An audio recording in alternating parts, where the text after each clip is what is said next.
Le coup d'envoi marquant le début du CHAN 2023 est donné. Principale fausse note de ce CHAN, l'absence du Maroc.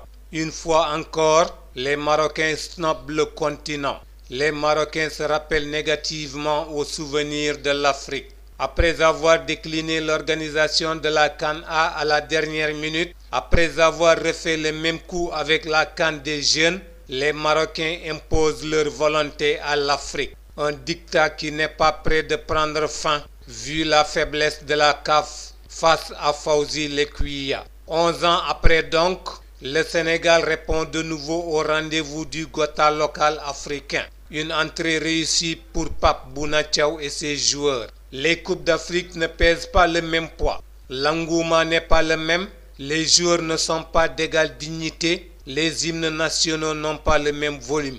Le football local sénégalais mérite plus de considération. Le joueur local sénégalais mérite plus de reconnaissance. Le club local sénégalais mérite plus d'investissement. Le développement du football exige de gros moyens. C'est moins que l'autorité refuse aux clubs, c'est moins que les clubs refusent aux joueurs, c'est moins que les joueurs vont chercher maintenant au Bénin ou au Togo. Notre pays est réfractaire au développement du sport. Nos présidents de clubs sont réfractaires à la transparence. Proposez-leur toutes les idées novatrices du monde, proposez-leur les meilleurs moyens de se professionnaliser, proposez-leur les meilleurs moyens de renflouer les caisses des clubs.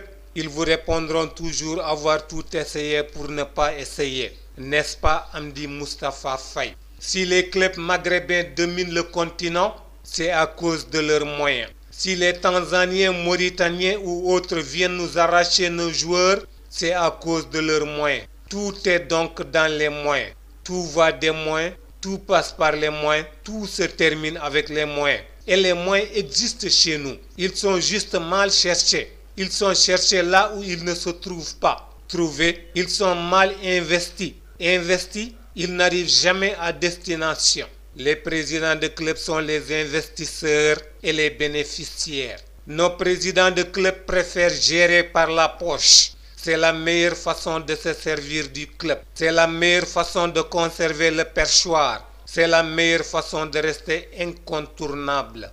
Les joueurs passent, les dirigeants partent. Les entraîneurs se succèdent, les présidents restent indéboulonnables. Les présidents ne servent pas les clubs, ils se servent des clubs. Quel club n'a jamais mis son bilan financier à disposition de ses fans?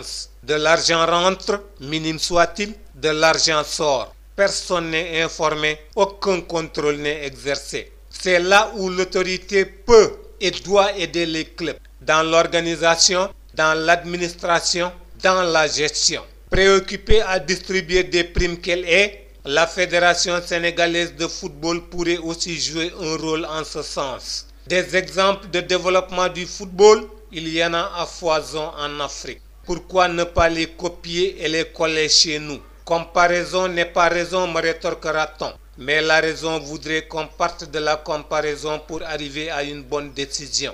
Les preneurs de décision étant ceux qui reçoivent les primes, les présidents de clubs continueront alors à tirer le gros lot. Les clubs continueront à faire la manche, à recevoir l'aumône et la miette, s'ils la reçoivent d'ailleurs. Quand un président de club reçoit 80 millions de primes, quand un club reçoit 4 millions de francs, soit 20 fois moins, on nous dit que ce sont les textes qui sont ainsi établis. Comme si ces textes nous tombaient du ciel, comme s'ils étaient plus qu'une œuvre humaine.